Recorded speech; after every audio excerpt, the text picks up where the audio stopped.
Tao pa! Bibili ka, Nay? May tao ba dyan? O, sandali lang, anak, ha? Tao po! Oo, may tao, anak. May tao. Ina! Dito galing pala si nanay kanina mga alas 5. Kasi bibili. Nasaan ka ba? Ha? Kasi kanina dito kasi magbibili kasi yon. May nagsabi sa akin na pumunta daw dito. Ano bang kailangan ni nanay, ha? Oo nga, te. Dito siya kanina. Bumili siya ng bigas kasi wala siyang bigas. Akala mo ba nagtanong kung nasaan ka? Wala. Nagmamadali siya dahil pagod, no? Ganun lang. Kaya, binigyan ko na siya kung anong kailangan niya. Kala ko, away sila. Magkapatid ah.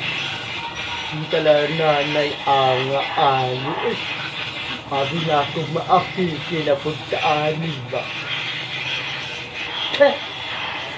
Hala, chismuso na dungkoy. Bakit nandiyan na naman siya? Nakikipag-chismisa na naman siguro yan. Nagchichismuso talaga to siya.